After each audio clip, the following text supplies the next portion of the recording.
Agora, em Maniologia, na página 8, na primeira linha, ele coloca: vivemos hoje a mania dos temas baratrosféricos nos filmes, os vampiros, na música, o heavy metal, nos videogames, o belicismo e na moda, as tatuagens. Como reverter essas manias globais que atingem em cheio nossa juventude?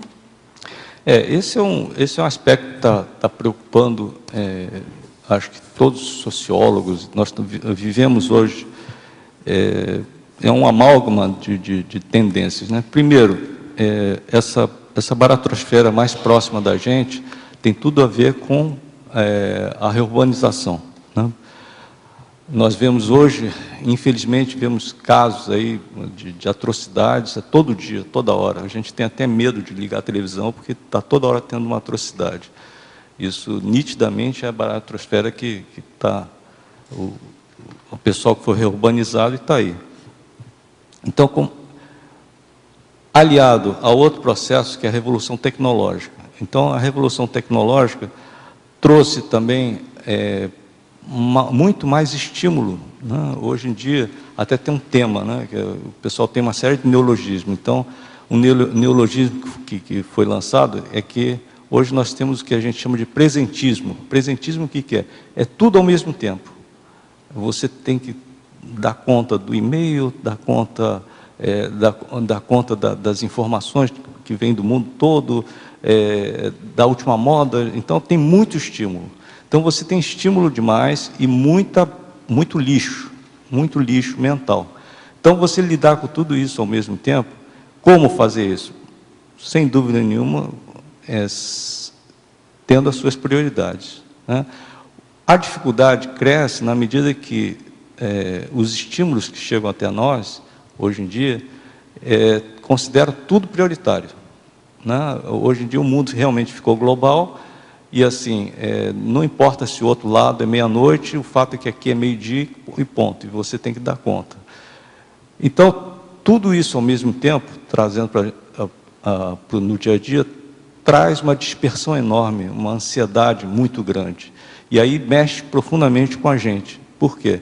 Porque a gente, ao mesmo tempo, o presente ele foi expandido, e ao mesmo tempo, esse presente trazendo ansiedade, a gente não consegue parar para refletir o que a gente está sentindo. E aí remete com aquela pergunta anterior, né, que você acaba não se percebendo. Tem tanto estímulo, você não se percebe, você não consegue prestar atenção no que está acontecendo. Então, você acaba banalizando, né? E é justamente os sinais mais sutis que são os mais importantes. Com relação, então, a esse princípio, a gente vê que você tem que elencar aquilo que é o mais prioritário para você. Se você tiver isso como meta, ocorre que a gente denomina, sei lá, de efeito gravitacional. Eu gosto de falar isso, efeito gravitacional, porque dado aquela meta sua, tudo converge para aquilo, né? O que você valoriza passa a convergir para aquilo. Página 7, por favor, na teoriologia, essa primeira teoria que você colocou, a teoria de pensar enquanto consciência. Você pode expandir um pouco para a gente? Esse é o que eu estava falando, né? Pensar enquanto consciência, como consciência, é o que eu falo, é o sonho de consumo para mim, né? E é o sonho de consumo que eu gostaria que todos tivessem, né? Por quê? Porque os maiores dramas que nós temos na intrafisicalidade são justamente as picuinhas, as mágoas, os rancores, muitas vezes com toda razão, da vida intrafísica. Então, são coisas, desde as pequenas coisas até das coisas muito mais barra pesada. Mas são tudo oriundos, contextualizados na vida intrafísica. Por quê? Porque a nossa visão do nosso nascimento até os dias de hoje, né? Na maioria das pessoas é isso. Então, tudo fica muito dramático, né? Então, tudo fica muito dramático. Uma coisa que aconteceu com uma pessoa, devido a uma rusga que teve com o pai ou com a mãe, aquilo marca a pessoa. Então, a pessoa, por exemplo, uma coisa que marca demais as pessoas, a gente vê nas itinerâncias aí, vamos dizer, a pessoa ter sido abandonada quando era pequena, rejeitada.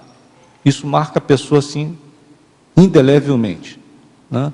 Se a pessoa conseguisse transcender e enxergar todo o contexto como consciência, melhorava demais. Melhorava demais, porque a pessoa, senão fica... Quanto menor o nosso mundo, mais dramático fica. Então, pensar como consciência é que você amplia tudo. Aí você olha, não, puxa vida, aquela pessoa me abandonou, mas, puxa, dentro do nível dela, eu tenho que entender. Mas esse nível de intercompreensão, a gente não consegue, assim, se a gente ficar só na intrafisicalidade, dentro desse sentido. Félix, boa tarde. Oi. Na teoriologia, deixa eu ver se é isso mesmo. Na teoriologia, página 7. Página 7. Tá Primeiro, a teoria de pensar enquanto consciência, você quis dizer sobre pairamento ou em termos de cosmovisão? Eu acho que as duas coisas, né? O que acontece é o seguinte, isso aí a gente pega aí desde que eu conheço o professor Valdo, ele sempre fala, não, vocês têm que pensar como consciência e tal. E aí você começa a pescar isso na medida que você começa a vivenciar mais, não só na TENEPS, a TENEPS ajuda demais, mas, por exemplo... Visão multidimensional, é isso? Ou pensar como um amparador? Olha, eu vou colocar um exemplo bem simples. Sim, bem simples, mas difícil. Eu acho que, assim, quando a gente dá aula... volta e meia eu coloco o seguinte, olha só, o que eu gostaria de passar para vocês, né, é que vocês passassem a olhar os seus familiares como consciências. Né? Por quê? Esse é o sonho de consumo, porque com aquilo tudo passa a ser relevado e entendido. Aí, então, não importa se papai e mamãe são mais velhos, não importa, são consciências. E aí você deixa de sentir aquela mágoa, aquela bobagemzinha que você trouxe desde a infância, porque você passa a enxergar como consciência. Então, com todas as suas maturidades e imaturidades.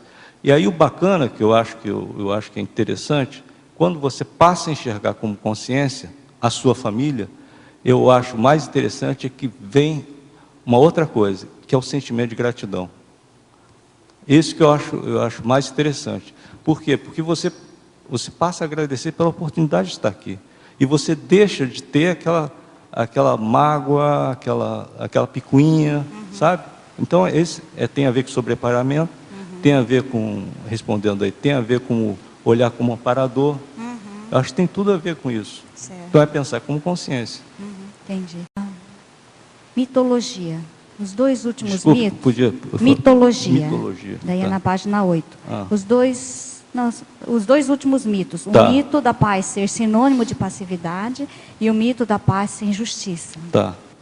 Então, o mito da paz ser sinônimo de passividade tem muito a ver com religiosidade, né?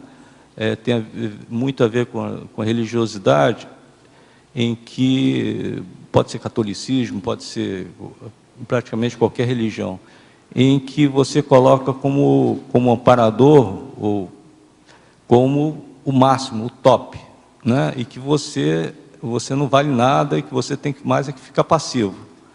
Isso a maioria das religiões preconizam isso. Eles sabem tudo e você não sabe nada. Então você tem que ficar passivo, né? Tem que ser manso, tem que fazer parte do rebanho.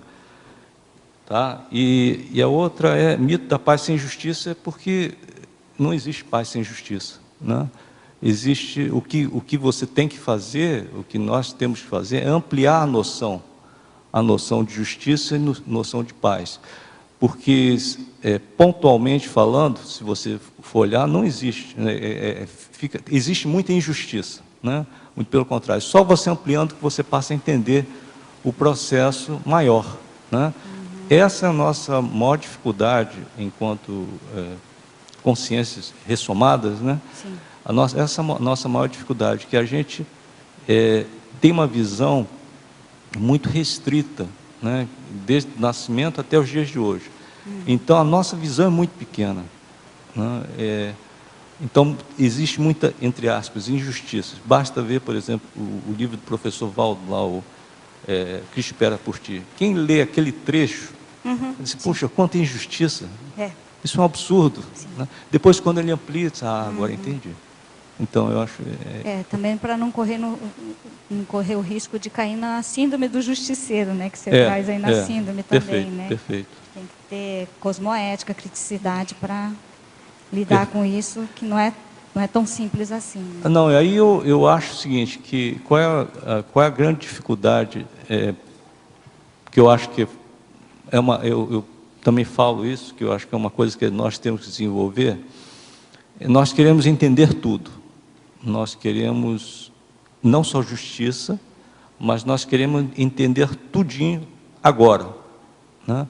Isso é muito bom, mas tem coisas que a gente não consegue entender, ainda não conseguimos entender. E aí, eu acho que é a atitude que nós temos que desenvolver, é dizer, eu vou me permitir não entender. Né? Eu acho que agora eu não entendo, um dia eu vou entender.